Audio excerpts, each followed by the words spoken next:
bien documenté sur la plainte que Juan Branco a déposée à la CPI et que les Sénégalais patriotes se sont donné rendez-vous là-bas pour manifester à la CPI. Donc, nous leur disons chapeau et que le combat continue. Alors, donc, c'est vrai qu'on n'a pas pu faire le déplacement par blocus professionnel, mais je crois qu'ils ont atteint leur objectif et que maintenant, la CPI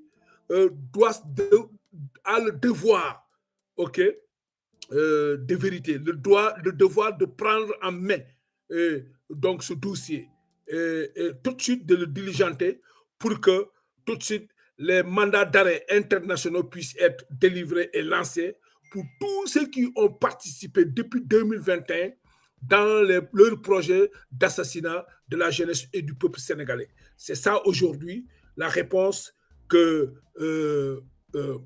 Juan Branco a apportée. Et je crois que dans ce combat, il y a un pôle d'avocats qui se sont constitués pour porter la plaidoirie auprès des juristes qui sont donc au niveau de la CPI. Et aujourd'hui, vous savez que la peur est installée dans le camp du pouvoir. Et au moment où je vous parle, beaucoup d'entre parmi eux sont en difficulté de santé parce qu'ils savent ce que je dis et ils ne vont jamais dénoncer. Farbangom, il a un problème. Mambaïna, il est dedans. Et il y a un autre, ils sont 3 dignitaires qui sont actuellement, qui sont des problèmes, comment dire, problèmes de santé. Je m'excuse du mot sexuel. C'est-à-dire, d'autres nous quoi. Voilà, ngeen baal ma ci loolu ñoom xam nañu quoi loolu yëpp ci xeex bi la bokk. Tout ça c'est dans le combat. Tous ces gens sont devenus impuissants parce que nous sommes dans le combat. Oui, oui. Alors donc, ils n'ont qu'à assumer leurs responsabilités. Et aujourd'hui, il y a d'autres autorités qui sont en pleine difficulté. Tom, le général Moussa Fall, est en pleine difficulté actuellement. Il est dans une situation très, très difficile. Voilà, il souffre beaucoup là où il est. Mais allons-y, petit à petit, l'oiseau fait son nid. Vous avez vu, vous tirez sur les citoyens sénégalais, mais on va vous éliminer un à un, vous allez partir. Voilà, mais il faut d'abord souffrir pour comprendre ce que vous avez, le tort que vous avez imposé à ce peuple sénégalais. C'est comme ça qu'on va se battre, nous et vous. Alors, je profite de l'occasion pour rappeler que nous avons tout juste besoin de pas plus de 200 €. OK? Chacun doit participer pour ce que nous devons faire demain et ça ne doit pas dépasser demain, ce que nous voulons faire. Franchement, je lance un appel. Donc, c'est la solidarité et le combat. Vous savez pertinemment que notre combat se situe à 2 niveaux. Ouais, sur le plan visuel, ce qu'on peut voir, et sur le plan mystique. Alors donc, eux, ils sont sur le plan mystique. Et ils savent, ils sont perdus. Ils ont perdu la bataille mystique. Parce que dans leur expérience, tout ce qu'ils ont eu à faire dans le lac de guerre qui distribue l'eau à l'intérieur de Dakar, tout ce qu'ils ont eu à faire comme mystique a été détruit. Franchement, eux, ils savent que ça, on les a dominés. Ça a été détruit. Et aujourd'hui, ils n'ont aucune alibi, aucune solution. Matin, midi, soir, ils sont surveillés comme du lait. Et au moment où je vous parle, la fille de la première dame, Mme Faisal, est malade, couchée. Couchée. Mme Macky Sall le sait. C'est-à-dire, c'est une bataille mystique. Allons-y. Sa fille est malade, couchée. Mme Faisal sait que sa fille est malade, couchée. Actuellement, elle est en train de se poser des questions. Elle s'interroge, mais qu'est-ce qui se passe? Parce qu'il faut qu'ils souffrent. Il faut qu'ils vivent. Il faut que cette famille-là puisse vivre cette souffrance pour qu'ils comprennent que c'est tellement dur d'ôter la vie de quelqu'un, de prendre la vie des enfants d'autrui. D'autres sont devenus espoirs de leur famille. Ils ont été massacrés, tués. Voilà. Comme ça. À bout portant. Parce que pourquoi? Parce que c'est cette famille, dynastie, cette dynastie Faisal qui dit que oui, c'est nous nous avons les destinées de ce pays, c'est nous qui commandons, je suis président. Alors donc, l'effet d'occuper ces stations-là, ces fonctions de président de la République, se croit tout permis, aller jusqu'à prendre l'argent du contribuable sénégalais pour aller comploter avec des Belges comme Pérez, aller comploter avec les généraux de l'armée sénégalaise, aller comploter avec la direction de la présidence de la République, comploter et acheter des armes en Russie, donc, et en Israël. Tout ça, ça a été donc éclaté donc, et commenté et démontré par le brave avocat, donc Juan Blanco. Donc, des plaintes vont poursuivre parce que des mandats d'arrêt internationaux seront lancés et que je vous l'avais dit bien avant. Je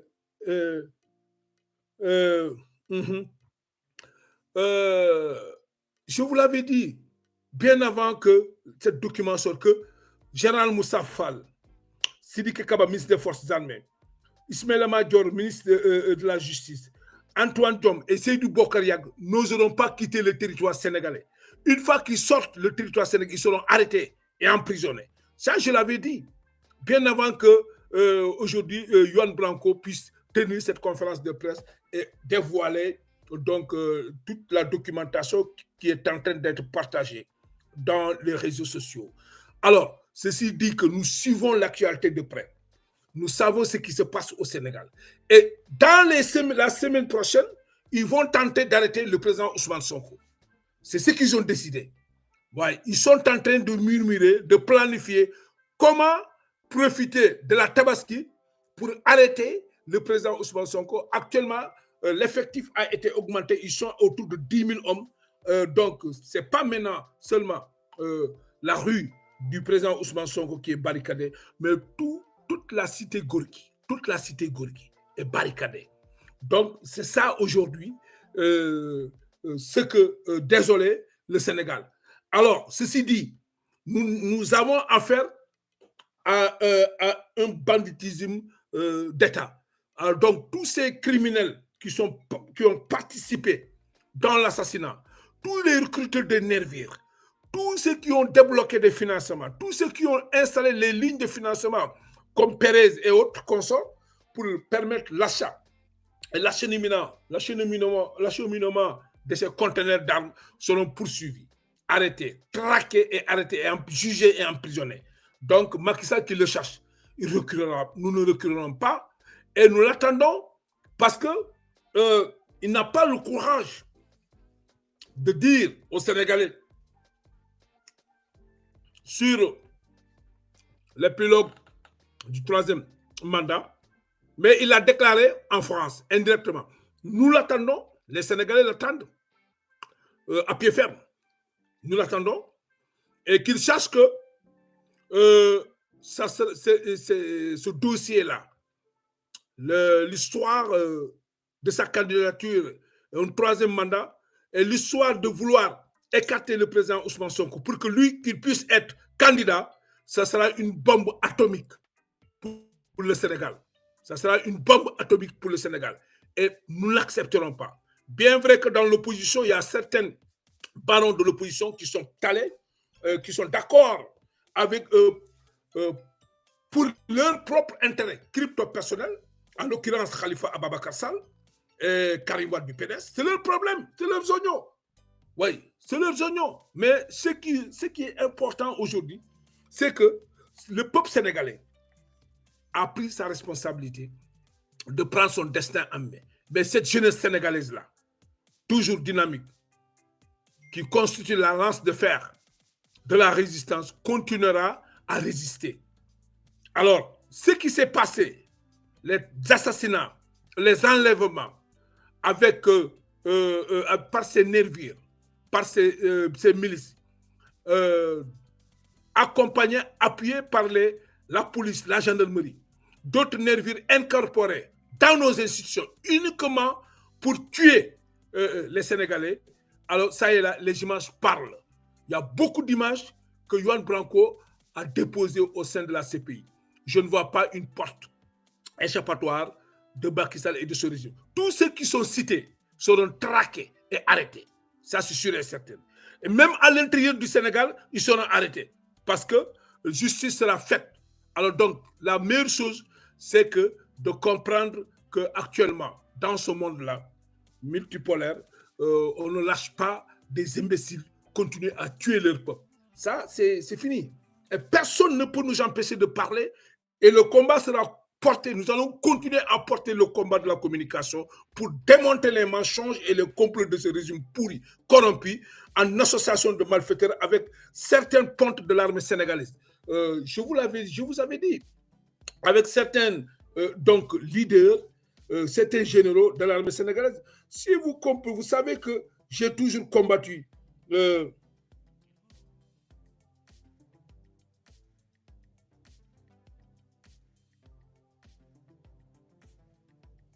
ok, oui, si possible, oui, Mariam Patriote, oui, vraiment, c'est une urgence, comme la fois dernière, oui, si vous pouvez le faire au nom de, ouais, le nom là, oui, oui, franchement. Et c'est que l'urgence, c'est que ça, nous devons le faire demain. On ne peut pas dépasser demain, s'il vous plaît. Voilà, donc merci Mariam, merci pour la réponse. Voilà, merci pour, comme tu viens de le dire la fois dernière, oui. Western, oui. Voilà, tu peux l'envoyer à, voilà, à ce nom-là, Mariam.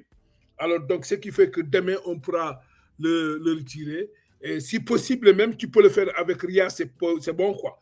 Ria, c'est bon aussi, quoi. Parce que comme c'est samedi demain, je ne sais pas si, de toute façon, fais-le, il n'y a pas de problème. Alors, ceci dit, vous avez vu que tout ce qui s'est passé, l'histoire est en train de nous donner raison. Pourquoi? Parce que nous avons tout vu ce qui s'est passé au Sénégal. Le monde entier a braqué ses yeux sur le Sénégal. Donc la troisième vague de la résistance qui sera déclenchée à partir du 26, la semaine du 26 au 30, faites attention, parce que Macky Sall persiste et insiste, il va nous retrouver sur ce chemin. Alors ceci dit, les nervires là, ils ne vont plus rentrer dans leur jeu. Aujourd'hui, ces nervures sont en train d'être traqués.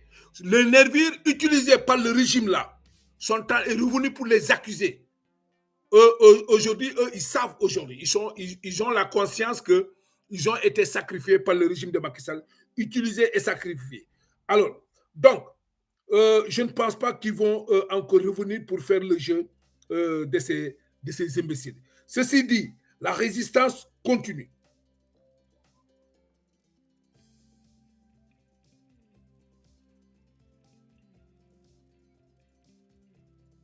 Ah, ok, merci. Ansou Cissé, merci. Merci de m'avoir rappelé. Revoyez, hein, gagne. Regardez, des fois, il y a trop dans la tête et que je ne parviens pas. Effectivement, merci beaucoup, Ansou, de m'avoir rappelé sur ça. Parce qu'il va falloir que je répertorie tout ce que vous m'envoyez là pour que je puisse aller les retirer. Quoi. Merci. Je vais prendre un truc pour ça. Non, ça c'est le document de Yohan Branco. Alors, je ne peux pas. Bon, je prends ça. Attendez, je vais voir quoi. Oui. En dessous, voilà. Regardez, des fois, vous pouvez envoyer encore, comme il y a trop dans la tête, et je parviens à oublier. Voilà, en souci, c'est. Merci beaucoup.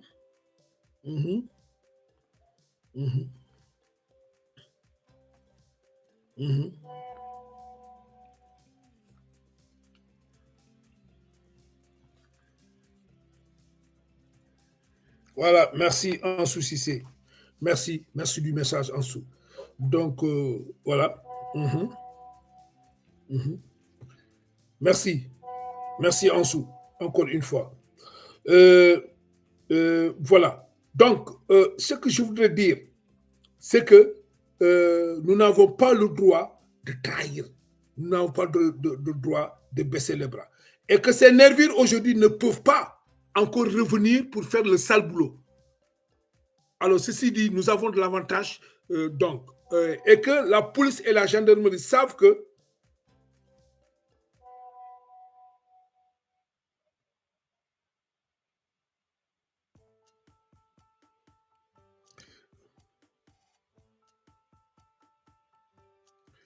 Ah bon?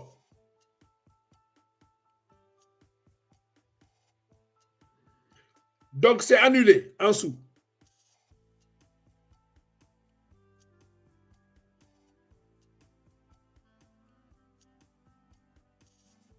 Merci, merci. J'attends. Fais le matin de bonheur. Tu fais le matin comme ça. Je pourrai y accéder en dessous. J'attends votre message de retour. Merci beaucoup. Voilà. Des fois, il y a trop dans la tête là. Des fois, gagne. Oui. Ok, merci. Oui.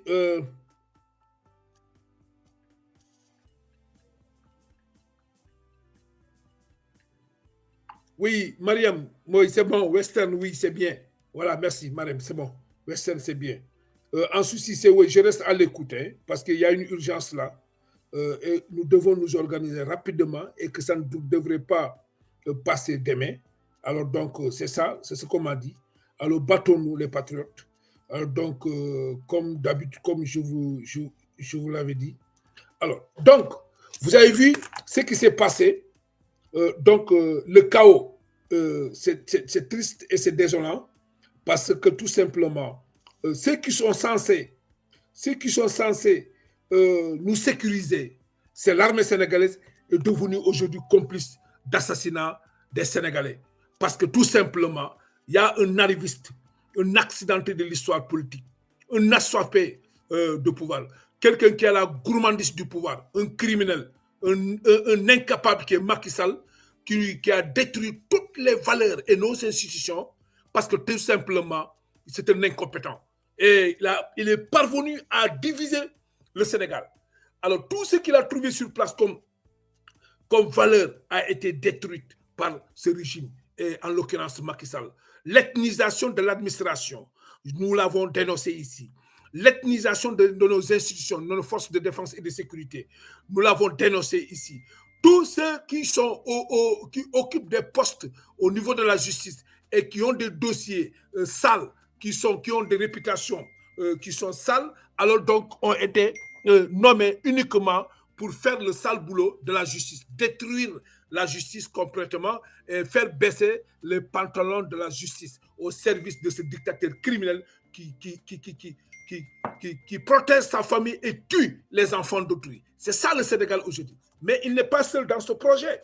Parce qu'il faut savoir que le système qui regroupe ces sales et chiens politiciens criminels, qui regroupe des généraux de l'armée sénégalaise, de la gendarmerie, de la police et des militaires, alors qui regroupe les patrons de presse, les hommes d'affaires, qui regroupe les marabouts, qui regroupe les jeunes inconscients, hein, donc, et des femmes inconscientes, donc l'ensemble constitue l'axe du mal qui est là, qui est en train d'imposer sa dictature, sa force, qui tue, qui assassine froidement et revenir pour mentir en accusant l'opposition, cette jeunesse brave. Alors, c'est ça le Sénégal aujourd'hui. 12 ans, ils ont plombé le pays. 2 ans, 3 mois, ils ont tenu ce pays en haleine dans un dossier de mensonge, de complot qui a permis la perte de vie de plus de 30 personnes, 200 personnes, plus de 200 personnes assassinées, des tortures en prison, des tortures dans les commissariats de police. Et après, tout le reste, tous ces crimes-là, donc chargés dans des camions frigo et puis ensuite aller reverser dans l'océan qui est en train de les rejeter. Alors, donc le bilan est long, le bilan est lourd et long. Alors, ce que je voudrais dire au peuple sénégalais, on ne démarre pas une révolution et on l'arrête. Quand on démarre une révolution, il faut l'achever. Quand on attaque un régime pourri, un dictateur, il faut l'achever, il faut atteindre les objectifs. Vous avez vu, Macky Sall a pris le temps de salir nos institutions en recrutant des personnes malhonnêtes à la tête de ce pays, hein, qui occupent différents, qui sont des responsables, donc qui occupent différents, comment dirais-je,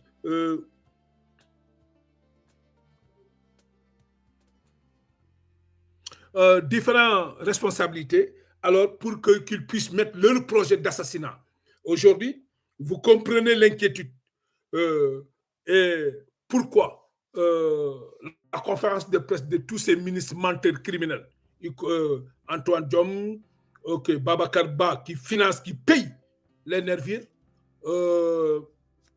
Donc, Fofana, ministre de la Communication et du Commerce, qui aussi est recruteur de nerviers. Ok. Vous avez à côté Antoine Diom, qui est aussi un criminel, un assassin. Mais vous avez aussi à côté le ministre de la Justice, Ismaël Madior Fall, qui est lui et Takchirip dedans. Alors, donc, vous voyez comment Macky Sall a installé cette équipe depuis la présidence de la République. Quand est-ce que dans l'histoire politique du Sénégal, la présidence de la République a les prérogatives d'acheter des armes? Tous ces armes qui ont été achetées, c'est sous la complicité de ces généraux cités ici, pourris, corrompus, qui ont détruit la réputation de l'armée sénégalaise. Alors, on s'excuse si on attaque l'armée sénégalaise. C'est parce que dans l'armée sénégalaise, il y a des traîtres, des généraux traîtres, corrompus, pourris, alors, qui ont posé des actes allant dans le sens de déshonorer l'armée sénégalaise. Mais ceux qui sont dans l'armée et qui sont des honnêtes citoyens, alors qui sont des patriotes, prenez votre responsabilité. Parce que celui qui ne dit rien consent. Celui qui ne fait rien consent. Alors refusez d'être complice d'assassinat. Refusez d'être complice d'un régime pourri qui tue le peuple sénégalais. Et que le jour J, le jour du jugement, vous serez devant Dieu. Vous avez votre part de responsabilité. Parce que tout s'est passé devant vous et vous n'avez pipé mot, vous n'avez pas posé des actes allant dans le sens de les arrêter et sous vos yeux, on arrête, on torture, on assassine, on tue le citoyen qui n'a rien fait. C'est ça le Sénégal. C'est pour cela que nous avons mis toute l'armée dans un même sac. Parce que vous êtes complices, vous serez poursuivis pour complices d'assassinat.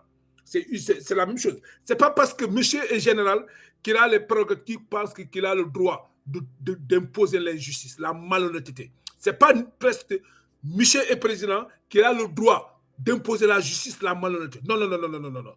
Il n'a rien.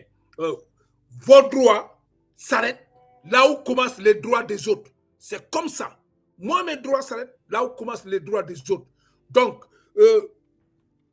nous sommes tous tenus par la justice et respecter la justice. Mais aujourd'hui, ce régime, depuis 12 ans, a détruit les bases légales, les bases légaux de la justice. C'est ça au Sénégal. Il n'y a pas de justice. Un pays de tyrans, un pays d'assassins, un pays de mensonges, un pays là où les autorités passent tout le temps à mentir sur le peuple, un pays où ces autorités, au lieu de se battre pour développer le pays, au lieu de se battre pour améliorer les conditions de vie des Sénégalais, au lieu d'améliorer l'éducation, au lieu de créer des entreprises, des sociétés, au lieu d'industrialiser le Sénégal, passent tout leur temps à mentir sur le dos du peuple sénégalais en volant l'argent du contribuable sénégalais. Tous ces larrons, tous ces menteurs, ces voleurs-là sont devenus des milliardaires.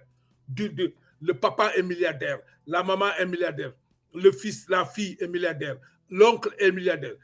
Tous ceux qui tournent, toute son équipe, ils sont tous des milliardaires. Ces sales voleurs qui sont en train de mentir sans vergogne, ok, partout, qui naviguent de plateau en plateau, en relation avec des patrons de presse, des groupes de presse comme Groupe Futur Média, piloté par un imbécile, un sale voleur, un vulgaire voleur, un traître qui s'est profité de son peuple pour avoir tout, en l'occurrence Youssou Ndour, aujourd'hui, qui s'aligne avec tous les pouvoirs.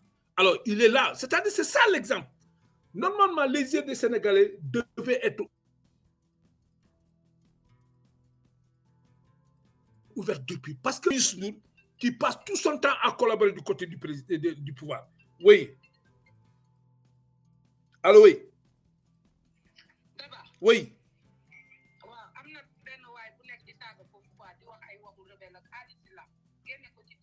Alice là, ok. Donc, merci. Nous, on est fiers d'être rebelles. Le rebelle, c'est quelqu'un qui est véridique, qui revendique ses droits. Ça, on est droit. Bon, merci. Oui, wow. Mais dinaa la def modérateur, quoi. Comme ça, nous aussi, et seconde, je qui, quoi. Attends, je vais voir M. Pape tout de suite. Donc, nous côté live, parce que il y a attention, la chaîne là est très bien occupée, quoi. C'est très bien contrôlé. Alors,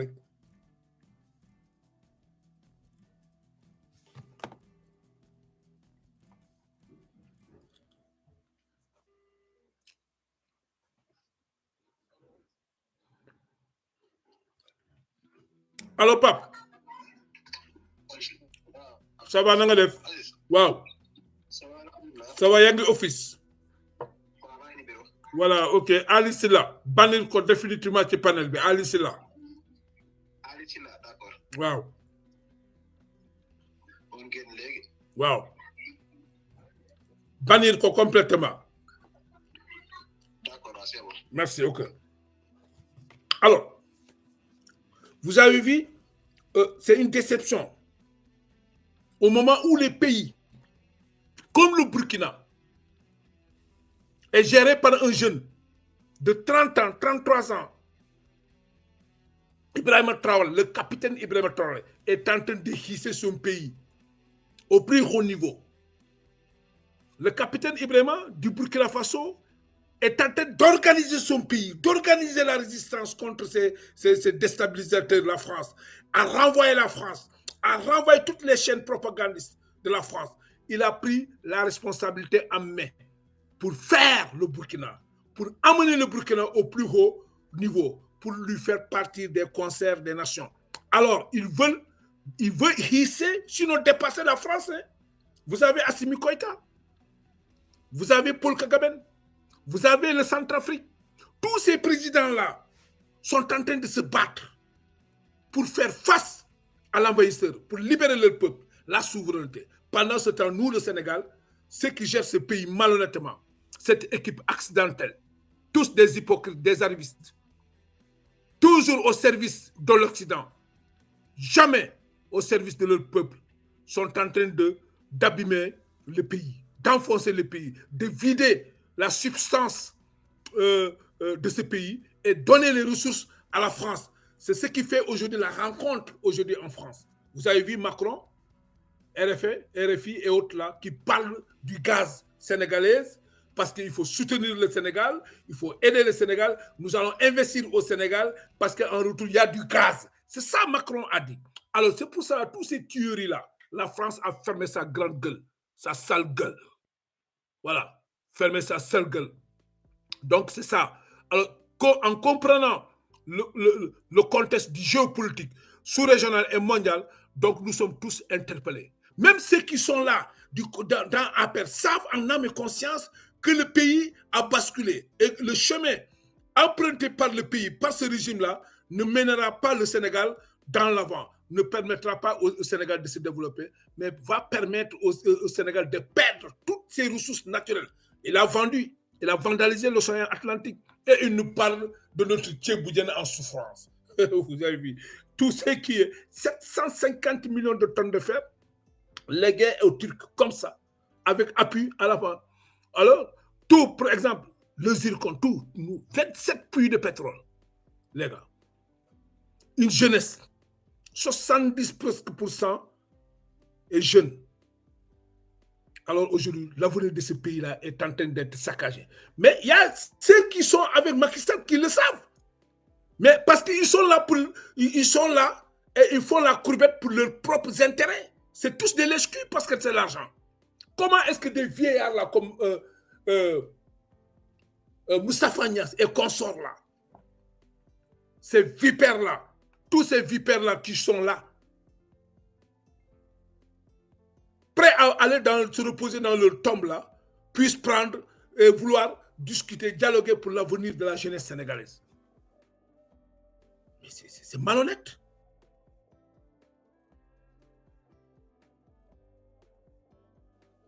C'est vraiment malhonnête. Hein? Sachant que les jeunes qui doivent participer, discuter pour leur avenir, discuter pour l'avenir de ce pays-là, sont en train d'être assassinés, tués par ce régime-là. Alors, on leur laisse avec leur conscience et nous, on continue à porter le combat. Et nous ferons face avec ces gens-là parce que nous allons tous les combattre. Voilà. Donc, voilà un peu ce que je voudrais dire au peuple sénégalais. Et tout de suite ressortira beaucoup de mandats d'arrêt. Et une fois que c'est parti, ça, alors donc, des métiers, quoi. Voilà. Donc,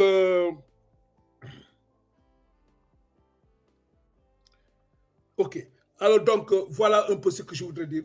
Dites-le le soir, ok, dites-le bam. Dites-le wax ni, l'heure est grave. Tay, si une information bi, Macky Sall renforcé dans presque 10 000 hommes cité Kër Gorgui yëpp la tëj parce que tout simplement ki leen tere nelaw mi ngi foofu mooy Ousmane tey ñoom à partir du 26 jëm ba 30 dana yënguwaat kon sénégalais ñi bëgg ko ñi bañ ko dana yëngu nañu pare danañu xeex parce que il faut que ñu xeex parce que ñoom jàpp nañu ni tey nañ Sénégal ci ñaari at ci ak ay weer ci ay fen ñu dem ba cëppaandaw ga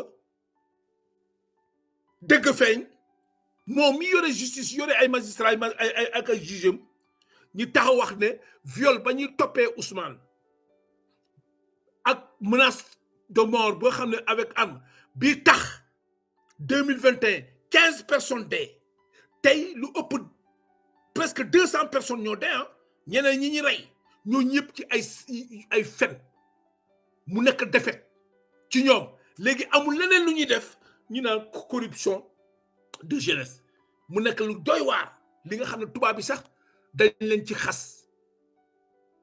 xas partout le droit n'a pas été dit Ismaïla Madior Fall ñoom ñëpp dugg ci gaalu fen di fen sénégalais suba ngoon guddi bëccëg ñàkk jom ñàkk tooy xepp tenir conférence de presse di wax di fen di duul Sénégal bu demee ba nga xam ne ay kilifa ñu yore réew ne ñoom ñoo am xam-xam pour tabax réew mi pour réew mi jëm kaw kanam ñoom ñiy fen seen doom yi toog ci seen kër seen salon yi gis seen bàyyi def conférence de presse di duul di fen nga xam ne l'heure est grave au Sénégal loolu moo fi am donc loolu li ko andi mooy lan dafa am lu juddu rek beneen philosophie bu juddu beneen mouvance bu bees bu ñëw bu bokkul ligne de politique bokkuñu vision ak ñoom ñu ne déedéet kii bu ñëwee du ñu arrangé projet bi bu ñëwee dañ koy faagaagal en fait loolu moo jur li ngeen gis lépp tey ba nasaraani tubaab yi teg ci seen loxo ba dem tey CPI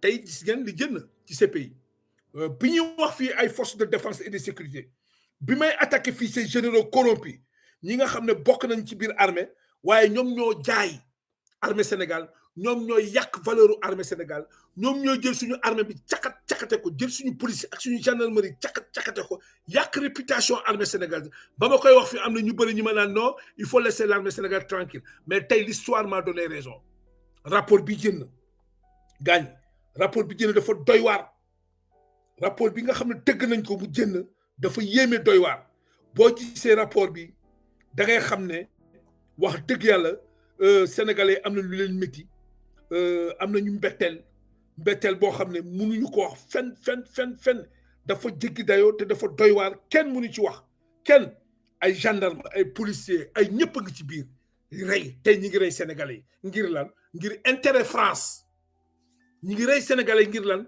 ngir intérêt tubaab bi te alal bi yàlla def ci suufu Sénégal daf ko def pour Sénégal sénégalais ñoo ko moom tubaab bi moomu ko français yi moomu ko bu mu jaam boobu nga xam ne moom la ñuy naan le système mu tënk ñu ko France tënk ko ci fukki poñ ak benn yooyu poñ boobu la poñ yooyu nag moo téye xooj Sénégal xooj dëkk yi nga xam ne ñoom France moo leen colonisé tey il faut que ñu dog ko génération bi jóg taxaw ne da koy dog ñii ñi ne non dog ko dog parce que ñii bu ñu ñëwee arrangé wu ñu ñi bëri ñuy xeex tey projet bi di xeex système bi di xeex projet bi mooy ñi nga xam ne ñoo ànd ak ñi nga xam ne ak tubaab yi ak français yi ñoom ñoo taxaw di xeex système bi diñ ci gis sëriñ saa ngi ci biir étudiants yi ñu ngi ci biir homme d'affaires yi ñu ngi ci biir patron de presse yi ñu ngi ci biir journalistes yi ñu ngi ci biir chroniqueurs yi ñu ngi ci biir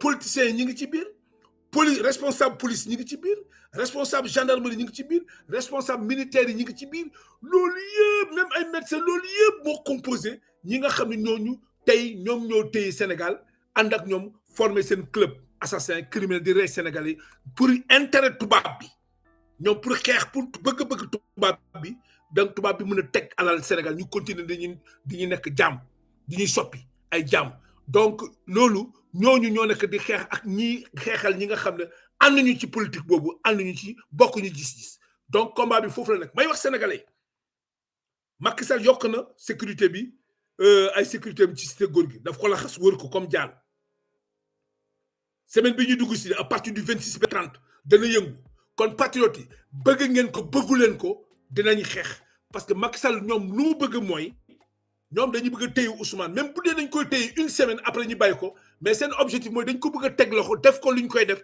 ñu bàyyi ko parce que Macky Sall yéene mooy coûte que coûte Ousmane Sonko war a nekk candidat warul bokk mais moom Macky Sall moo war na bokk mais Ousmane mi nga xam ne yoon ak droit daf ko jox mu bokk mais nga xam ne moom nee na moom kooku du bokk mais moom mi nga xam ne constitution joxu ko droit pour mu bokk nee na dana bokk parce que lu koy firnde même ci dialogue bi mu organisé ay màgget toog ci dialogue di dialogue ci avenir sénégalais mais màgget yooyu tey d'accord ñu sax ci troisième mandat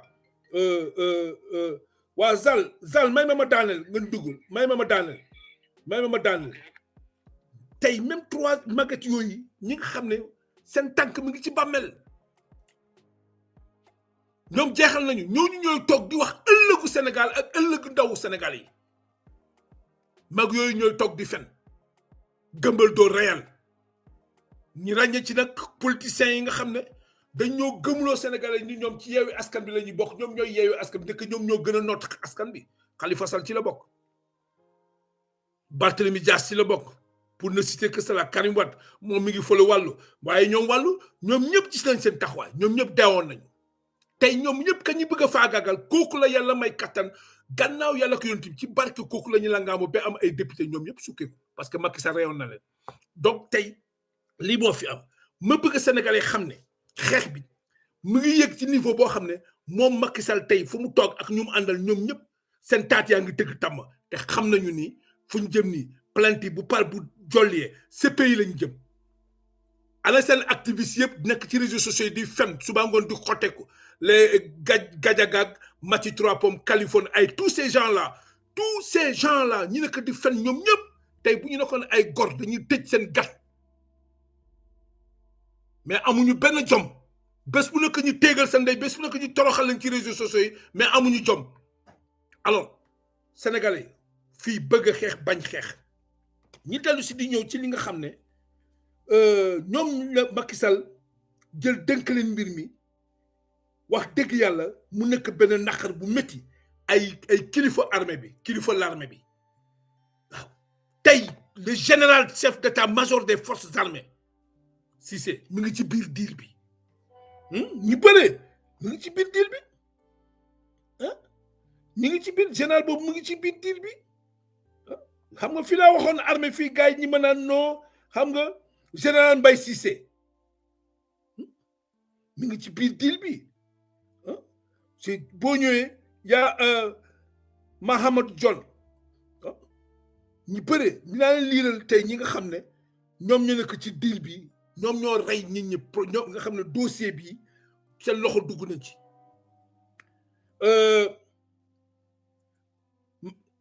ñu ne président cercle président Macky Sall Maïssa Sélé Ndiaye général Maïssa Sélé Ndiaye mu ngi ci biir deal bi ci assassinat bi Marème Faye Sall mu ngi ci biir Amadou Sall mu ngi ci biir Farba Ngom mu ngi ci biir Abdoulaye Sall di Laye Kara chauffeur mu ngi ci biir boo ñëwee ci cabinet Macky Sall bi non wax dëgg yàlla Sénégal moo bon ñi ñoo yées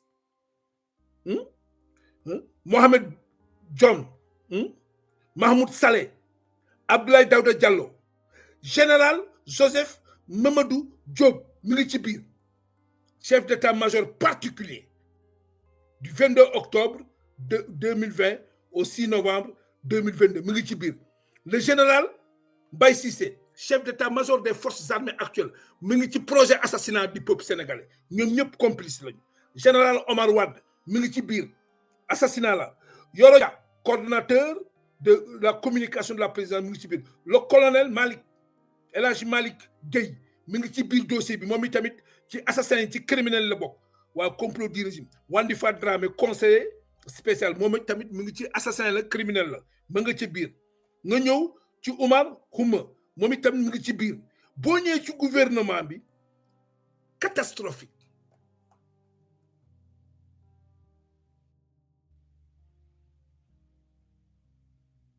hein Amadou Ba premier ministre moom mooy recruter nervi de 2021 di leen fay Amadou Ba moom ngi xeex Macky Sall moom itam ambition présidentielle la yore Antoine Diome ministre de l'Intérieur Biram Faye ministre auprès du ministre de l'Intérieur et sécurité proximité Sidiki Kaba waxoon naa leen ko fi ministre des forces armées Abdoulaye Daouda Diallo hein directeur de cabinet de Macky Sall 2023 Abdou Karim Sall ministre de l'environnement Doudou Ka moo nekkoon ministre du transport moom mi ngi ci deal bi Abdou Karim Fofana ñoom mi ngi ci biir Pape Malick Ndour ministre de la jeunesse Aly Ngouille Ndiaye mais c'est extraordinaire quoi ñi ñëpp ay doomaraam lañu quoi hein ñoom ñëpp ñoo rey sénégalais yi Mame Mbaye Niang mi ngi ci biir Mansour Faye nga ñëw ci préfet yi waxoon naa ko fii Mor Talla Tine préfet de Dakar hein Alioune Badara Samb donc préfet de Dal moom itam mi ngi ci biir waxoon naa ko fi le préfet Chérif Blondin Ndiaye préfet de Ziguinchor waxoon naa la ko fii de nee naa la préfet de Ziguinchor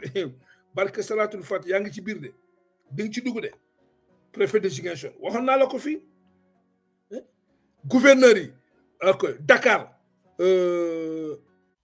Alassane Sall mi ngi ci biir Ziguinchor le gouverneur de Ziguinchor Gardji Diouf yaa ngi ci biir le Sédhiou Pape Demba Diallo bu Sédhiou Omar Mamadou Baldé bu Tambacounda Alioune Badara Samb bu Saint-Louis ñii ñëpp ñoo bokk ci complot bi ci ñii rey ñii dee nii moor yi depuis 2000 mars ba léegi gaañ Juan Branco extraordinaire nga ñëw ci les nervis ñi nga xam ne ñoom ñoo gérer nervis Amadou Sall Doudou Ka Biram Faye Moustapha Faye Biram Faye Pape Malick Ndour Aly Ngouille Ndiaye ñëpp nervis quoi Momane Mbaye Niang Joseph Bandiaki Youssou Niang Marème Faye Cheikh Bakhoum Mame Thierno Mendy Minourou Sarr Pape Malick Ndiaye alias Mam Ibrahima Ndoye Malamine Sonko qui moom doomaraam la quoi c'est des bâtards de la Casamance là c'est Malamine Sonko xaw ma séeréer la xaw ma la ko waaye dooma xaram la Alpha Omar Sow voilà moom tegaloon la ndeyam Ziguinchor mu daw moo ma ànd ak Doudou Ka yëmbal Issa Sall maire de Mbour Pathé Diop di Bouba Assurance Khadim Diagne di double moteur ci léegi boo ñëwee ci gendarmerie c'est extraordinaire le général Moussa Fall colonel Pape Souleymane Cissé chef de cabinet Karim Ndiaye aide-camp Pape Diouf adjoint Issa Diak chef de centre de renseignement Cheikh Sarr général Jean-Baptiste Tine kooku de bokk ci parce que kooku moom dañ ko ci dugal mais ci jamono boobu la mais moom ñëpp gis nañ taxawaayam moom bu tëddee nelaw c'est un grand patriote caka xawma caka Thiaw commandant de la gendarmerie Martin Faye général Daouda Diop ñii pour ne citer que ça dans l'armée sénégalaise pour wax ñii rek mooy Sénégal bi ngeen gis lii moo fi xew ñii ñëpp ay reykatu nit lañ moo taxit ma ne leen armée dana métti de affaire bi jeexul parce que ñii rek laa fi joxe seen i kii quoi donc lii mooy Sénégal xeex suñu xeexangoog suñu ennemi yaa ngi noonu ñii ñoo fi toggal tubaab bi ñii ñooy xeex pour tubaab bi suñu alal tubaab bi jël ko donc ñun ñu nekk ci ay tolof alors donc voilà ñu ubbi ligne bi pour gars yi ñu mën a joxe seen xalaat ci li nga xam ne moom mooy taxaw nii gaañ bu leen fàtte ni am na lu ñu war a régler suba incha allahu rabi na ci gars yi jàpp comme ça ñu mun koo atteindre munul weesu suba te maa ngi ñaan gars yi munul 200 € la pas plus ni moins li ñu war a régler ok voilà donc li nekkoon li ma bëgg a wax ak sénégalais yi xeex bi jot na bon Zal il est occupé il faut respecter la hiérarchie ñi woote woon ñëpp ñi jël leen ñi jëm leen woo quoi waaw donc oui allo maa ngi ziar. waaw ñu ngi nangu ziar da nga def.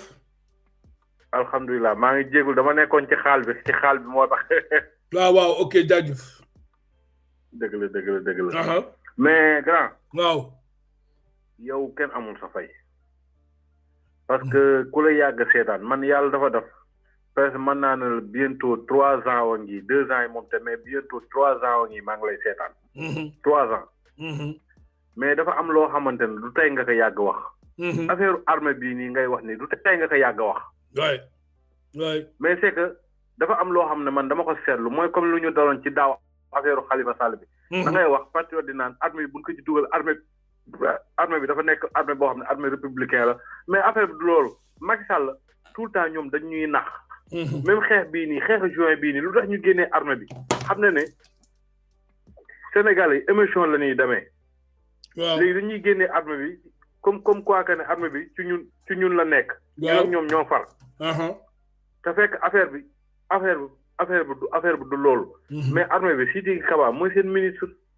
Macky Sall généraux yi mu teg nii actuellement nii. ñooñu ñooy diriger armée bi actuellement nii xeex bi dafa war a nekk xeex boo xamante dafa war a nekk décisif. waay soit Macky Sall jaar suñu kaw wala ñu jaar ci kawam jàll te incha allah rabbi ñu ñooy jaar ci kawam. incha allah. mais dafa am benn affaire boo xamante ne. dafa technique trop. dafa technique trop te xeex bi cette fois-ci dafa nekk loo xam il faut ñu préparer. boo mënee dindi haut-parleur bi moo wax la ko ci suuf. waaw. dindi ko haut-parleur. may ma.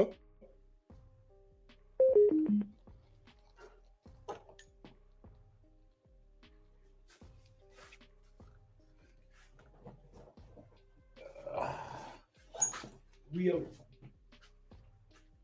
waaw.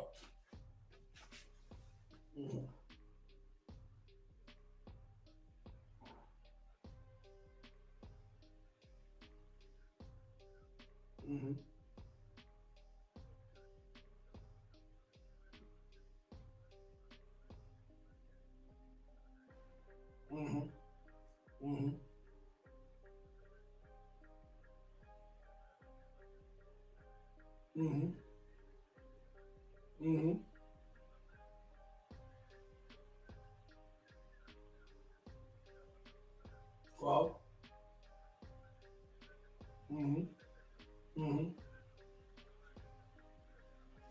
waaw xaaral may ma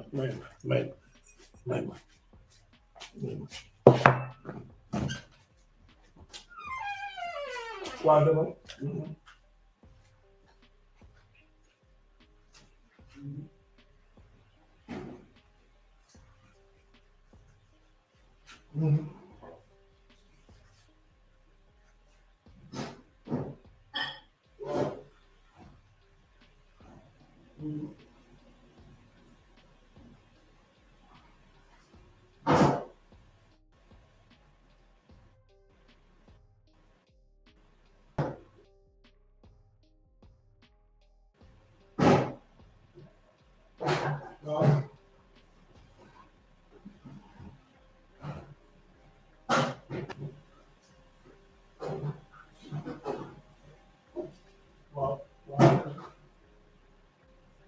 mooy kii woo expliqué bi version ci géej gi quoi.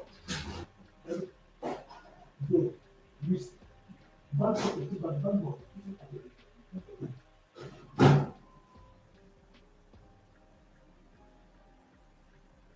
waaw boo wàccee waaw. waaw. waaw suñu waaw.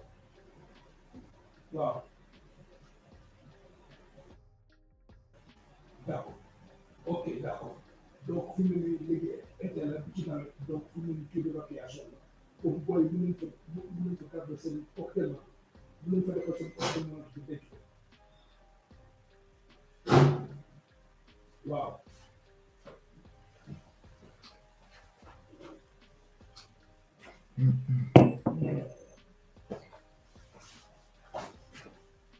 Wow. D'accord.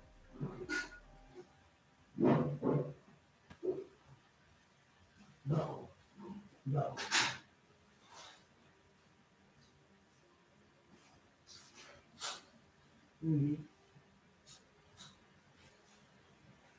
Léegi d'accord léegi foofu la mooy war a mën a def seen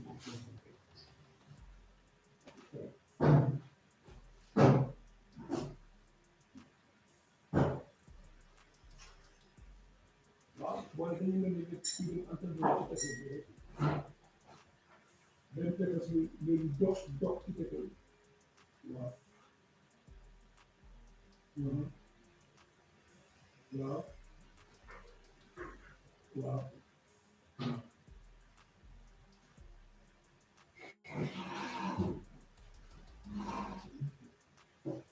waaw mais ñun bu ñu soxla mooy prison bi mooy expulsion boobu la ñu soxla boobu la ñu xool comme wax na ko dañu xool naka ñu koy tëggee ba booy yi nga xam ne dañu koy kaaw ko ba kenn ko gis léegi booy waaw merci waaw nga envoyé ma ko WhatsApp merci d'accord.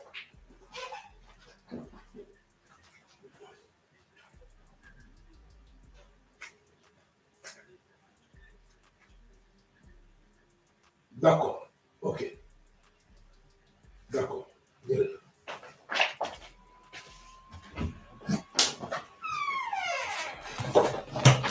Waaw gars yi waaw jaajëf waay on s'excuse hein waaw xam ngeen combat bi rek mooy loolu quoi gars yi des fois am na yow sama kii bi moom boo ko tëjee day mel ni day kii quoi donc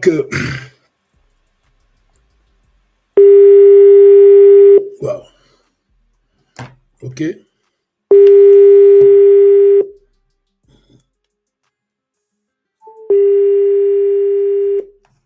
waaw alors le combat là suñu xeex la il faut ñu xeex ngeen pare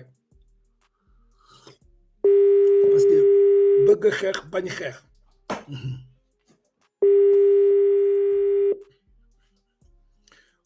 bon am na benn information bi ma rëcc que je ne comprends pas ci rencontre bi nga xam ne moo demoon Ukraine Russie xaw ma d'après li ma dëgg je sais pas bu dee am na ko am image boobu nga yónnee ma ko il paraît que Poutine dafa nuyoo gars yi ñëw ba ci Macky Sall tëb xaw ma la nuyu ko la laa dëgg mais ngeen wax ma quoi ma xam quoi parce que information boobu daf ma rëcc donc waaw ñu xool ko quoi ñu vérifier information boobu bu dee am na parce que bu dee am na tamit du ñu bett quoi parce que vraiment loolu mooy li nga xam ne moo fi am léegi xeex bi daal mooy lii ñoom jóguñu ci tànku jéem a arrêté Ousmane kooku moo wax la ko rek d'accord waaye ñun patriotes yi ñun ñoo war a taxaw mais diaspora bi aussi am nañu droit taxaw mooy sama wax dëbb yàggoon na ko nee naa leen xeex bi baax na ñuy yëkkati drapeau Russie mais Sénégalais di wax oui mais xam nga non suñu armée bi mi ngi fii ay patriotes la ñuy petit yàgg naa leen ko wax nee naa leen armée Sénégal bi bu kenn yaakaar tey anam feeñu ñu naan noonu ñun Sénégalais mën nañu xeex bi bu desee ñun ak waa APR ak régime yi ñun mën nañu xeex suñu xeex mais tey anam fexe na ba dugal police gendarmerie instrumentalisé armée tey gisoo armée sax ñu ngi ne pat jàpp nañu un sergent chef de l'armée rey ko jàpp un adjudant chef de la gendarmerie rey ko te dara fekku leen ci kon nit ñi bu ñuy wax dañuy xalaat ñun dañuy xalaat di réfléchir lan mooy stratégie bi lan la ñu war jëm tey patriotes yi sénégalais yi am ngeen droit le peuple sénégalais am nañu droit diaspora bi ñun wut refuge droit la moo ñu ko jox le droit à la vie le droit au développement loolu kenn du ko négocier lépp li nga xam ne mën na aar sa bakkan dang ci taxaw kooku yàlla sa daf ko wax ci alquran xeexal bërëcee sa bakkan waaw mais mënuñu am benn armée Sénégal bu toog fii war a ñu koy fay armée bi war a taxaw pour défendre sénégalais armée boobu dellu ànd ak nguur goo xam ne mu ngi boom sénégalais mu ngi rey sénégalais il tue les sénégalais ngeen bëgg ñu ànd ak ñoom ñu toog di pour croiser les bras boo waxee ñu naan non waruñu wuti partenaire waruñu non c'est faux man ànduma gëmuma ci loolu tey te bu kenn yaakaar ni français bu ñu ñëwee dañuy jàppale le peuple sénégalais déedéet français au contraire dañuy jàppale Macky Sall mu rey sénégalais pour ñoom seen intérêt parce que tey conseil yi ñu teg ci Antoine Diome ñi am conseil militaire yëpp en français ñu dugal leen ci bureau système gouvernement Sénégal bi ñi conseil gars yi ñoo ñëpp rey Juan Branco wax na ko fii c'est pour assassiner le peuple sénégalais parce que tout simplement France bëggul bàyyi Sénégal parce que pétrole bi ak alal gi suñu or yëpp depuis ci Abdou Diouf or baa ngi dem ñun suñu tëggee bijoutier kenn mënu ci am benn gramme or pour tëgg loolu du dëgg du yoon loolu dafa ñuy jaral ñun ñu organiser wu pour xeex régime bi bu dee armée Sénégal dafay ànd ak Macky Sall pour rey sénégalais nañu organiser wu ñu wuti feneen gis nga li mu jaral français yi lu mu jaral français ba français yi ñëw ànd di jàppale Macky Sall ñi rey sénégalais na jaral sénégalais yi ba sénégalais dem wuti résistance feneen ñooñu ñu wut résistance wut ay alliés ñu ñëw taxaw parce que loolu la armée Sénégal bëgg mais nañ ko def ñu xool man écarté wu ma loolu parce que li ma mënul comprendre mooy man du ma fay armée di continuer di ànd collaborer ak un régime criminel di rey parce que li ñu fi cité yëpp tey ñoom lan la ñuy wax sénégalais quoi lan la ñu man toog seen bureau bay critiquer way Dabakh mais kii attaqué armée Dabakh kër mais Dabakh dëgg lay wax kan moo ko mën a dindi kenn mënu ko dindi te li ñuy wax c'est des faits réels c'est avéré parce que plainte yaa ngi ñoo jolli si léegi CPI alors donc avant qu'il ne soit trop tard nee naa la y a une bombe à retardement bu nekk di dem nii Macky Sall le 25 dina wax xeex dëkk bi dina tàkk ñun duñu fi toog di xaar li ma am pour wax gars yi mooy responsabilité diaspora bi gaaw leen ñu constitué wu une équipe buy dem dox loolu ñu wut ko parce que tey on a la légitimité nous avons la légitimité opinion internationale mondiale mënu ci dara ONU mënu ci dara Nations Unies mënu ci dara Union européenne mënuñ ci dara CEDEAO mënu ci dara CEDEAO ay doomaraam ñoom ñoo ànd ak Macky Sall ay donc nañu wuti c'est-à-dire il faut oser qui ose gagne nañu wuti alliance alliée parce que notre armée censée défendre les Sénégalais cette armée est devenue une armée criminelle complice d'assassinat du peuple sénégalais. Oui. Salam. Salam maa ngi ziar. waaw ñu ngi ziar. dama bëggoon a intervenir tuuti ci live bi. voilà donc le peuple sénégalais waruñu trompé wu ci combat bi ñu ne.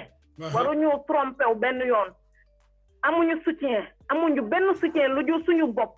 jeex na de ñun ñoo war a xeex suñu xeex. amuñu kenn ku ñu ñëw dimbali gis nga dimbal da ciy fokk loxoy borom. gis nga Juan Branco lu mu war a def na ko ba pare mais le peuple ne doit pas rester là à dire que Juan Branco mu ngi puppale day yóbbu Macky Sall CP dañoo toog noonu di tëdd di nelaw Juan Branco yóbbu Macky Sall CP. déedéet. il faut que le peuple se lève il faut que le peuple se lève.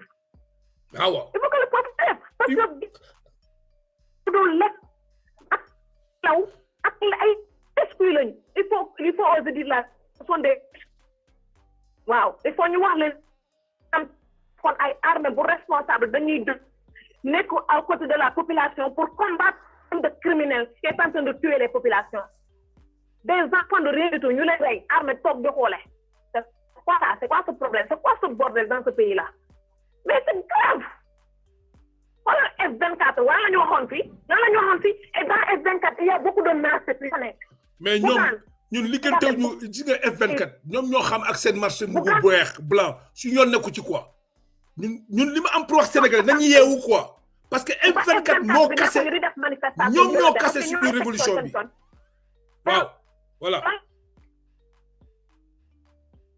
lambar ci plateau ah parce que la ñuy lambar ci plateau yi du ñu diriger les troupes ñu organiser les troupes on fait ñu def benn soo ci fin dañuy mu jeex ah la ñuy lambar de quoi ils ont peur c'est soit des encadres de personnes barka bu ma nekk noonu dalee na neex parce que dañoo foog ne si pour autant eux ils le relève ils se trompent lourdement ils se trompent bu ñu foog ne jeunes yi dañuy nekk fii di rayante ba pare ëllëg ñoom ñoo taxaw rek loolu mënul nekk loolu c'est fini ku wàcc ci terrain bi bés bu poste taxawee doo am dara.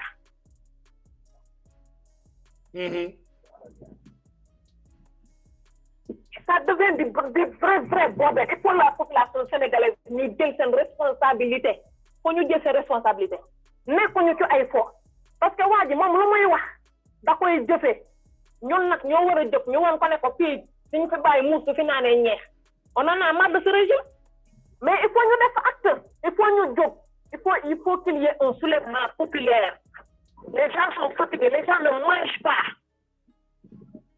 mais mënuñu toog aussi boo xamante ne ça fait chier dañuy toog naan on n'a pas les moyens gis nga ni koo xamante ne dafa lekk ba suur ba soog a dem xeex yi mais ma ne ñoom bu ñu jógee pour def seen révolution dañoo jóg def seen révolution tooguñu di xaar ay extérieur yu leen di yónnee xaalis fu ñu gën dañoo foog ne xeex kese moom mooy tax xeex ay sànnante xeex moom mooy tax mu gisal mu jóge on peut se mobiliser tous les jours ñuy génn tous les jours bàyyi kër yi génn taxaw ci mbedd yi loolu combat la ma bàyyi noonu ñeneen ñu dugg.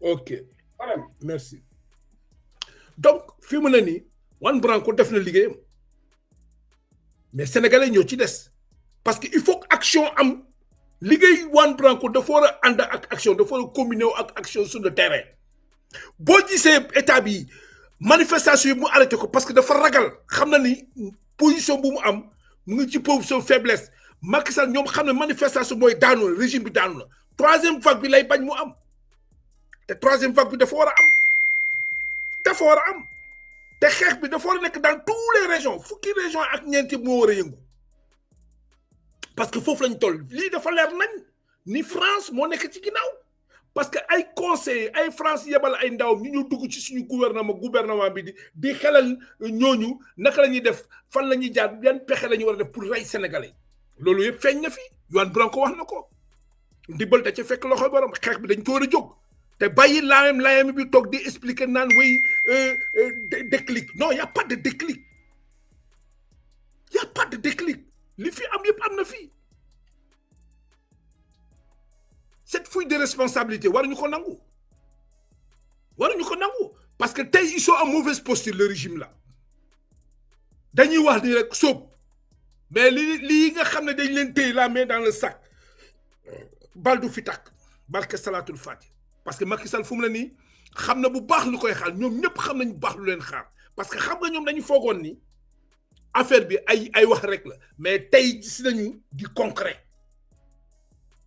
te tout le monde àdduna wëndal këpp gis nañ lu xew Sénégal gis nañ lu xew France gis nañ lu xew Hollande CPI te CPI dafay dem parce que CPI du taxaw kenn du ko influencer CPI ma wax leen ko bu baax un document très bien fait blindé CPI dafay dem parce que affaire bi du CPI rek ñoo fi nekk de Amnesty International ñi ngi fi les droits de l'homme là ñi ngi fi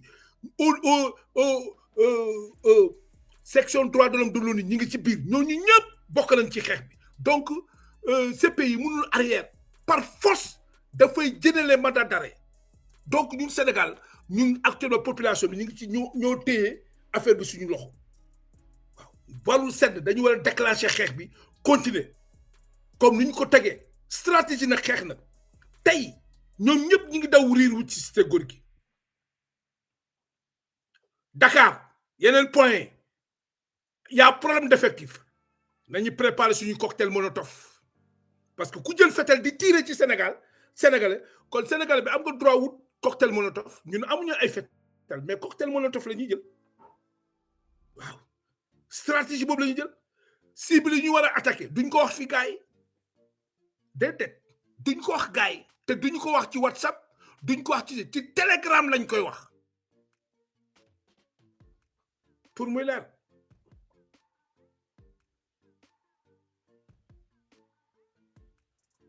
fi fétal yi dëkk yëpp xam nañ ko aéroport Léopold Sédar Senghor foofu la ñu kaaw armes yëpp ak yeneen secteurs yi te ñi ci tàkk yëpp mu ngi noonu donc il faut que xeex bi ñu continuer ko waruñu ko bàyyi le 26 bii Macky Sall ñoom seen stratégie mooy nañu téye Ousmane parce que ñoom jàpp nañu ni défaite la ñuy am te défaite boobu dafa leen métti surtout Macky Sall défaite bi daf ko métti moo tax il faut ñu taxaw ci.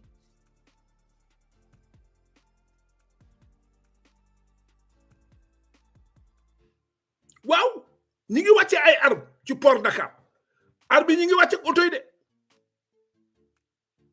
parce que Macky Sall mu ngi préparé xeex contre éventuellement bu fekkee am na ay patriotes yi nekk ci armée ñi fippu Macky Sall am na déjà ay miliciens yu war a jàkkaarloo ak ñooñu xeex il faut que sénégalais ñi yeew moo tax yéen armée xam ngeen li leen xaar yéen ñi warul jóg bañ teel jóg ngeen gis li ngeen noppi ci ay quelques lañ ñu compter quelques généraux ñoo téye liggéey bu salte bi def ko nii tey yéen bu leen jëloon fippu tey pour jéem a xeex loolu gis ngeen fetal yi armée yi Macky Sall jënd ak ñu jëndam yooyu lay jël Macky Sall mu ngi créer armée en parallèle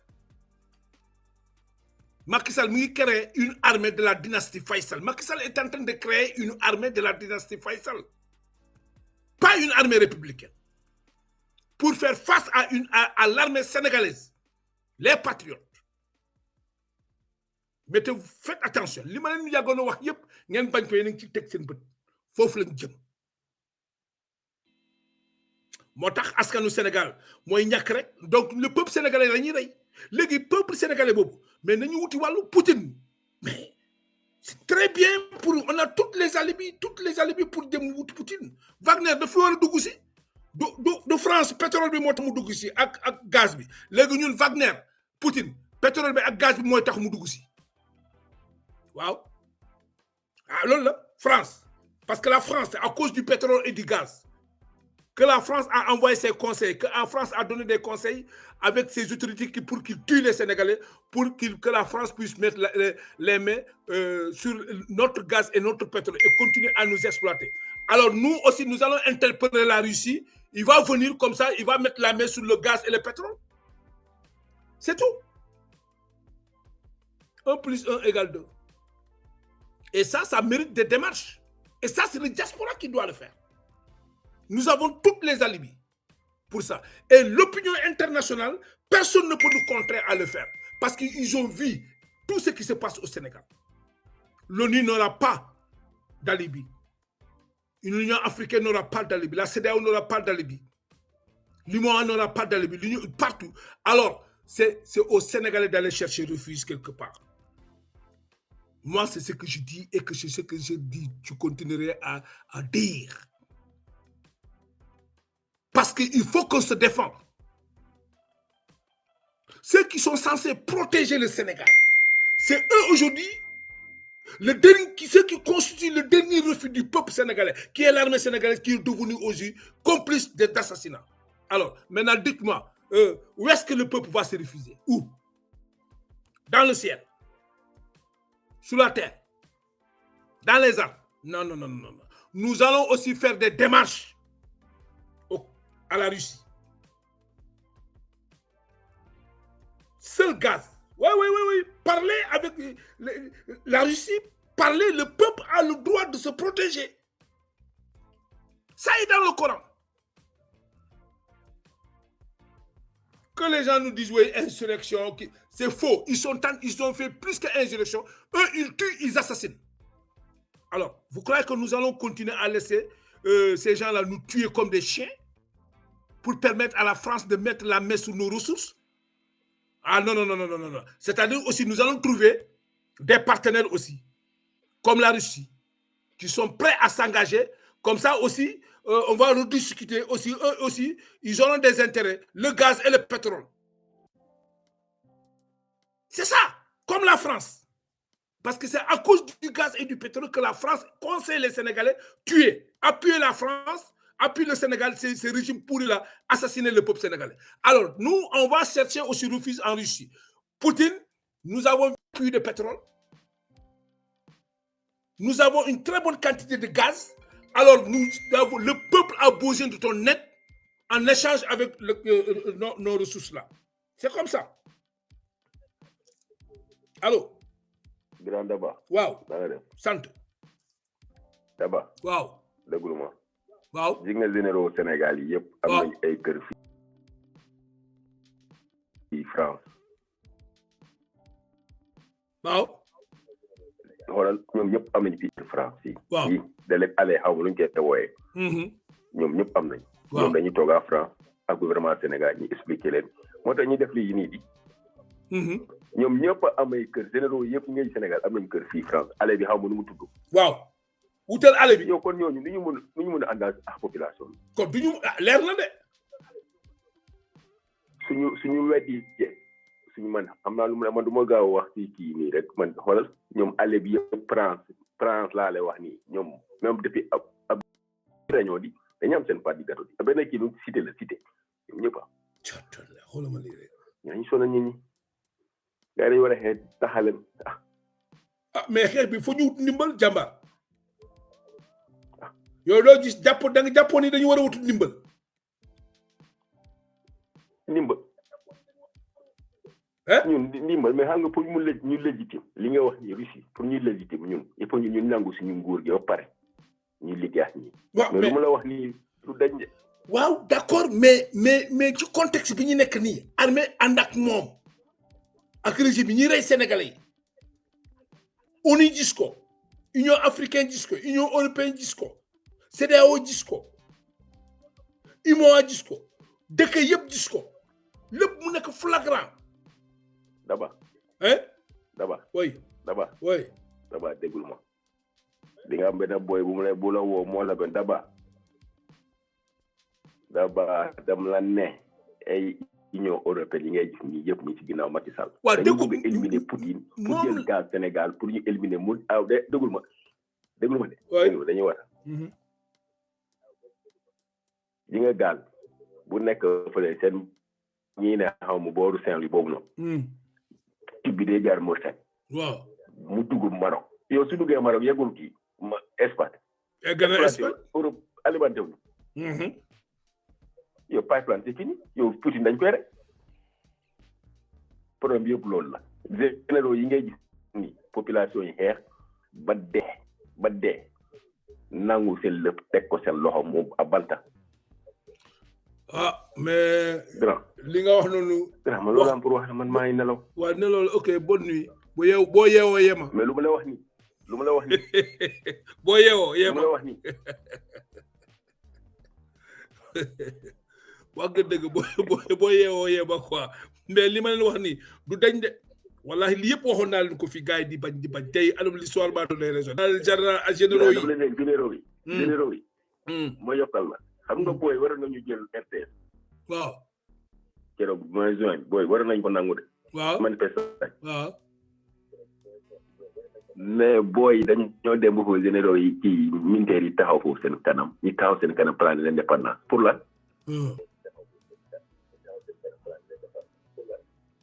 mais booy nangoon nañu pale. waaw. moom mooy li ma la wax rek l'armée est complice.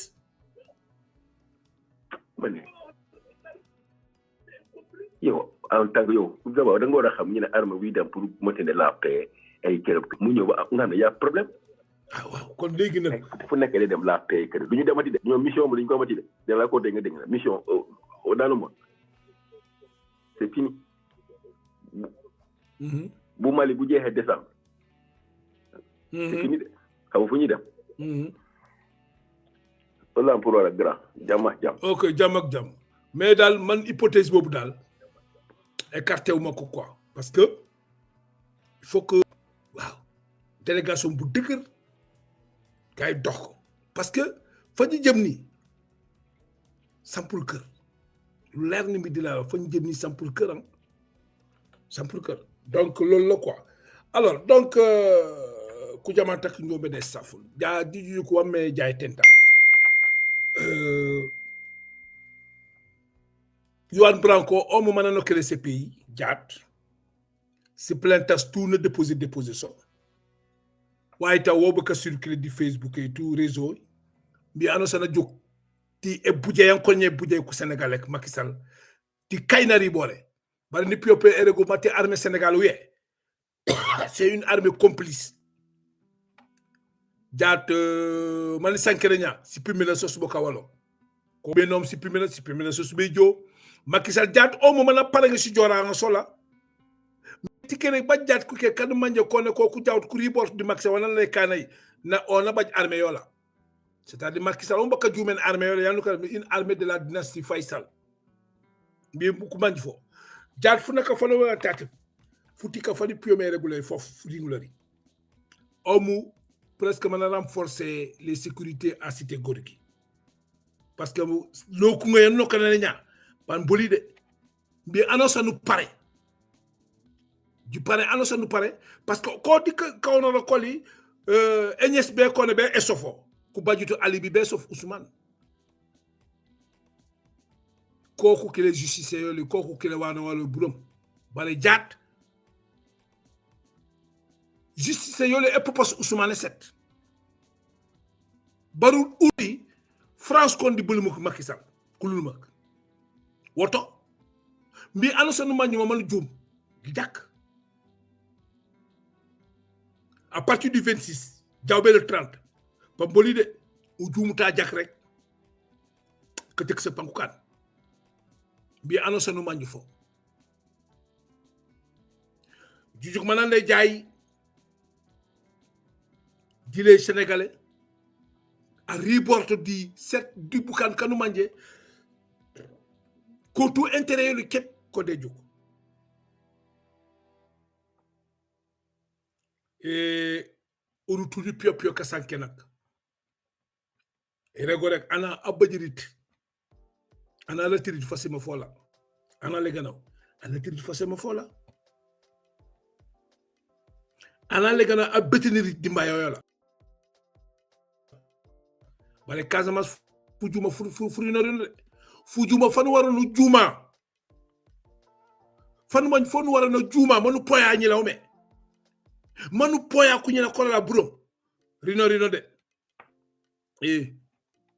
parce que tanu man ñi mi kajamor kuleto kamangor kuleto kal malegen muleto e jumé la gëna ngon te baj toujours erreur ki la jatt ko aw mu nane o ambal ko nande kan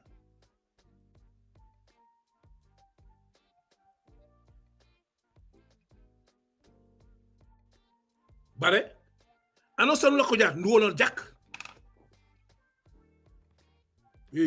mo man bunu bil me jume no parce que uru annonce dunya burum tukuma matele malegen bi di kenum to jak tate anon 5 bi ñaan bajut wonu bil me ka 5 nak wonu wonon 5 burum Jat même fouti que fati le développement socio-économique. Le diaspora pouvait prendre ça en charge. Mais Boukane les diaw parce que Jamorta. Yoy na malagram. C'est ça. Goto mbi annonce nous parler. Nya tate pour le poti. Kasanken ko ke tate. Voilà. Donc faut une mi annonce wanu badju wana mi te wulimi. Nous ngamon du manu tik.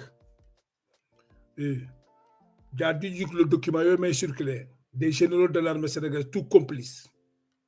Quand on ben Macky Sall nom si joranga si primera semana no ken tout. Donc voilà. Ma demande ko la ñinti parce que buitulo kelo be nato de encore. Ñin lo ko mbe dungol mun na. Al mol yelo de ni mol man lo kelo be kelale jigan shor fana allo de. Parce que kelo mam bam. Buitulo ay police kafulani gendarme cité Gorgui. Itol xamoy laftale ka muta bari ba mutala ñami an luñu bari ba mutala wala mi la problème wote bari bi tilo mbedami à partir du 26 au 30 patriote bu Dakar aussi patriote bu Casamance aussi parce que ali adjele bi Macky Sall ye action mënu poser Casamance akabe Casamance bloquer ata bloquer no la ata fa nga yalone bari bi tilo jorangal munu dunta jam be nga falir meta fal ko ka armée da bi jele bari maji to ñaman na ba woto bi tilo fo te sitolo ke musu dindin keba ha nan te siti ñi kelo nga kele ha kumol bebe folale kul bebe kelale balan tol Casamance dum ngam fan ko si ba ngam fan jube bi tilo développement mu mujjé Casamance dugol mu be wulo ko mu be banto ci bungo wol c'est le wosi ni kelo samba nole kalo nga kelo samba gorom ala jube don fonni kel benyamin de yuan branco yalla do ko kele to muntu dan tollo bare ya jele kambe ngote dami to nyaate dami yirwa bu ka dunja ni nemo ka ñon tiña bu ka state da bu ka banko da bi ala be jël meta mu fula fele anatale woto momo Ousmane la ñi bantam bilo ñanta bondila la ñi barrière a ñanta bolale bare ya jël kumo ni toña bu ka taraje fen fen li mu sikandi abukata jamu ken centron siatal mun ka jamu bandi ikamu foy ani kabunke kilinte ikamu fo jama dol kamu foy bu kake diaspora antol ko dite mol bulu mais ko do mu wilta pour ñi xajo la ala ke ala nin kila ya dundi wo xajo kama wolom toñati abidulal de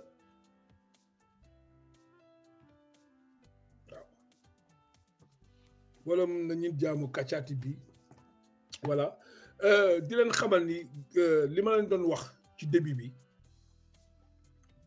ci xeex bi la bokk bu fekkee am na ñi man waaw ñi def quoi parce que li ñu soxla dépassé wul 200 euros man mii dama ci dugal sama loxo may ñaan ñeneen ñi dugal ci seen loxo suba war ko dépassé suba lañ ko war a régler waaw suba lañ ko war a régler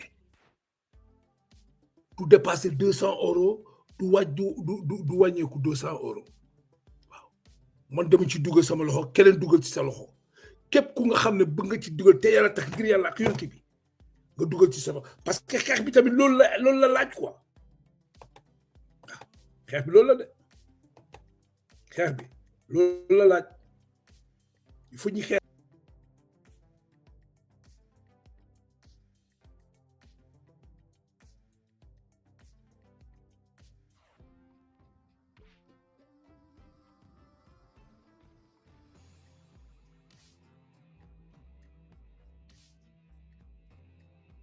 ci zaay ci loolu la kuy xeex faw du yomb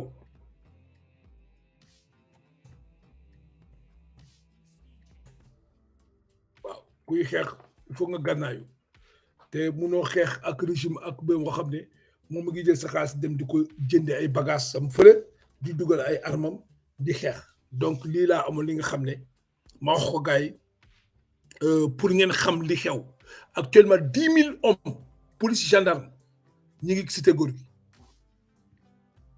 ñi ngi cité góor gi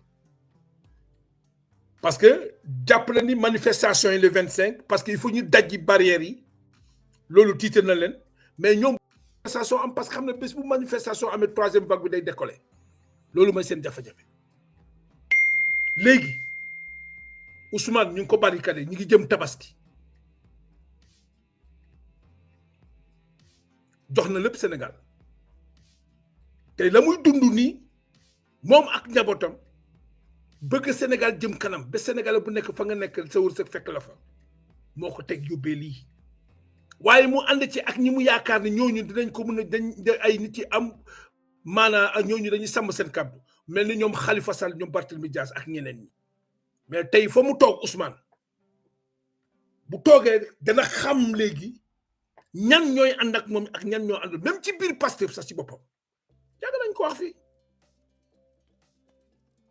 waaw koo xam ne musul sàcc musul def dara tooñul kenn musul jël alal benn sénégalais lu dul jox leen ma réew mi ma ànd ci ak ay nit ñoo xam ne seen loxo set nañ ñu tabax réew mi français ne tubaab bi ne du fi am ngemb ay sénégalais tey lii xew Sénégal fii ak li nga xam ne moo dugg ci pays ak lépp li xaw tey mi ngi noonu moo tax ñan ngay dégg ñoom ñëpp ci plateau télé doo leen gis ñu wax lan la ñuy wax ñoom ñëpp y compris Cheikh Yérim Seck ñoom ñëpp tey anañu lan la ñuy wax sénégalais ban argument la ñuy am amuñu argument amuñu leneen lu ñuy wax sénégalais parce que dafa leer nañ boo jàppee dem ci tubaab bi di fa fen ci plateau télé yi tubaab yi leen di fen dem Aïssata Sall dem toog France 24 di fen mais France 24 moo la weer France 24 moo la futti taatu nen def la taatu nen France 24 boobu yow fi nga toog di wax France tubaab bi di la xool xam ne yow kii may introduire ni fenkat la day dul parce que ñoom ñoo rey preuve yëpp ñi ngi fi man France 24 def naa ci émission weddi la tey ma invité la teg la fii ngay fen ma toog di la xool tubaab bi noonu la leen di xoolee ah comme ay fenkat parce que amu leen fulla amu leen fayda amu leen benn job loolu la rek gëmu leen seen bopp waaw loolu rek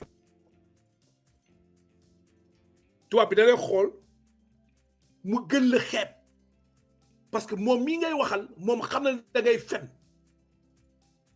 mu ngi lay xool ci bët nga koy xool ci bët mu ngi lay xool yow bëtu fenkat nga te yow mënoon na ko di arrêté yaa ngi continuer di fen moom mu ngi lay xool te yow li ngay wax moom def ko décortiquer ba génnee say fen say ministre def conférence de presse say responsable police def conférence de presse moom bu génnee teg dëgg bi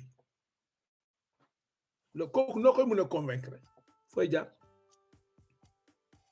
fenkat rek fen rek ci deret bi la nekk du changer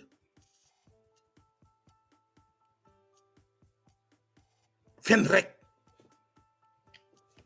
loolu moo li gën a garaaw luy yëngal aras mooy lii xew ni Sénégal wallahi walazim fen dafa jëm ba mu nekk diine léegi Sénégal fen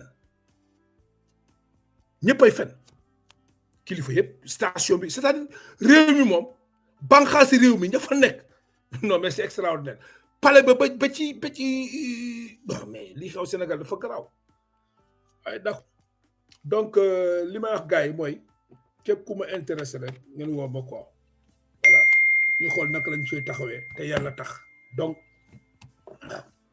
ñu dugal ko ñu dóor ko mu daanu suba la mooy dernier délai bi ñu dóor ko mu daanu ñu taxaw ñu bàyyi leen ak yàlla waaye fagaru xeex foog ñuy xeex de am na stratégie yu bees yoo xam ne ñi ngi fii yooyu duñ ko wax en direct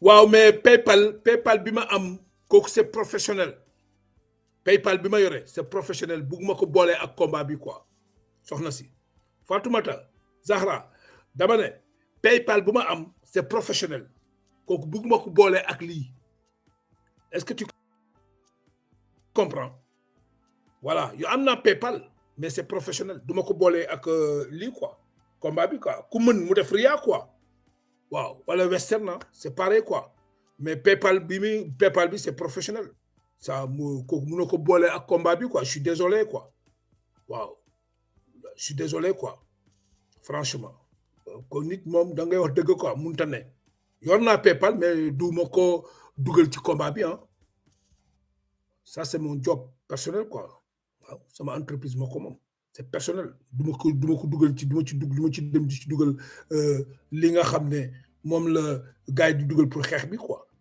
ku ci mën def te yàlla tax nga def Ria yaa ngi fi Western yaa ngi fi Wave yaa ngi fi waaw pourquoi may ubbi PayPal ku mën te amuloo PayPal nga dem Ria ku amul Ria nga dem Western Union ku amul Western Union nga dem Wave jeex na loolu rek la quoi loolu la quoi mais du ma associé suma PayPal ci lii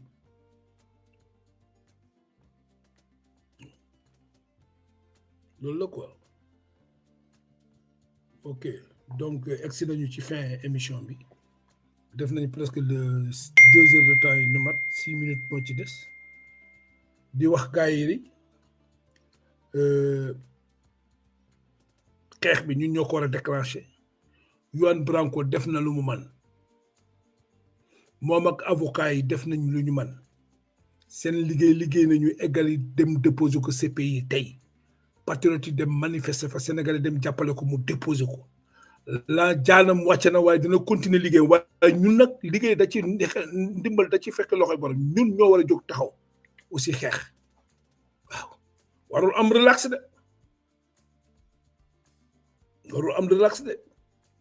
parce que war ñu bàyyi Macky Sall c'est pas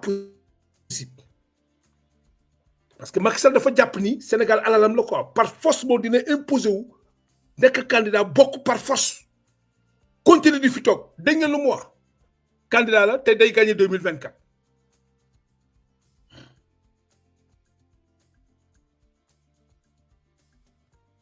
loolu la quoi te parce que dafa am yàqin ni ñenn ci kilifa armée dañuy ànd ak moom jàppale ko ci loolu parce que ñooñu seen jëmee ñëpp a fees may sa sale ak ñooñu boo ko gisee muy xulli bët yi yu yëpp ñoom ñëpp a ci ñu bëri ñoo ci ànd ak kilifa yi te dara yóbbu leen lu dul alal bu salte waaw ànd di xeex sa askan ak xeex sa réew ngir intérêt tubaab bi loolu moo fa nekk xeex sa réew ngir intérêt tubaab bi rey sa waa réew ngir intérêt tubaab bi waaw loolu moo fi nekk quoi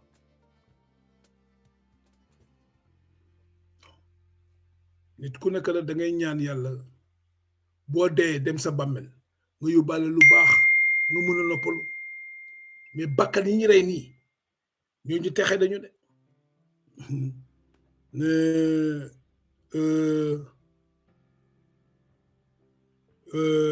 fi mu ne nii balaa ngay xam li xew rek ñi la xas la juróom-ñaari mètre prékat takk say tànk say loxo gas dugal suul dem bàyyi la fa bu keroog di nga xam ne non ndekete c'est vrai quoi général gradé yi ma fi amoon ak xaalis bu ñu may fay ak li may liggéey ndekketu dëgg ci fen laa nekk waaye nañu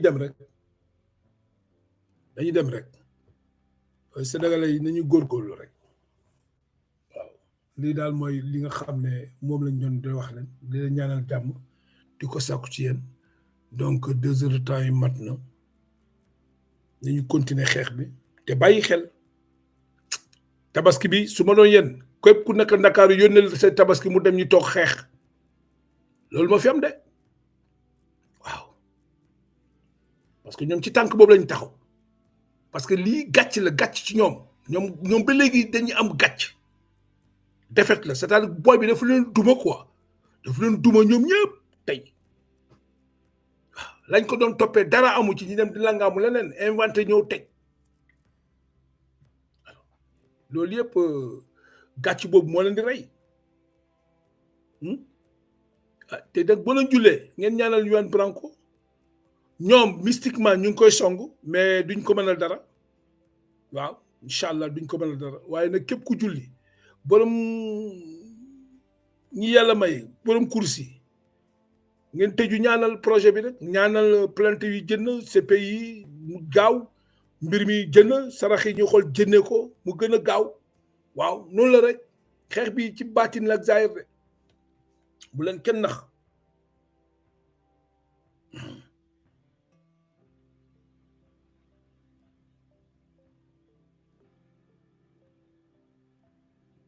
waaw loolu la quoi waaw il faut que ñu taxaw nag taxawaay gor taxawaay boo xam ne danga koy ragale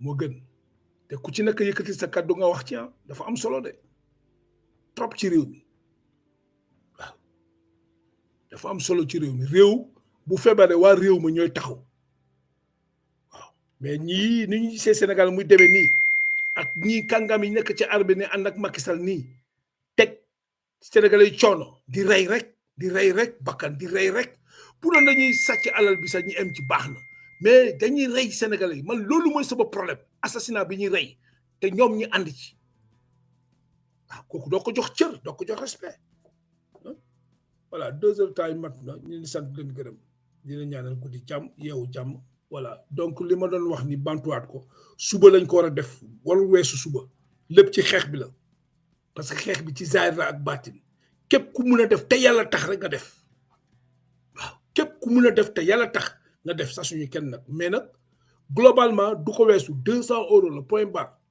jeex na merci fanaan jàmm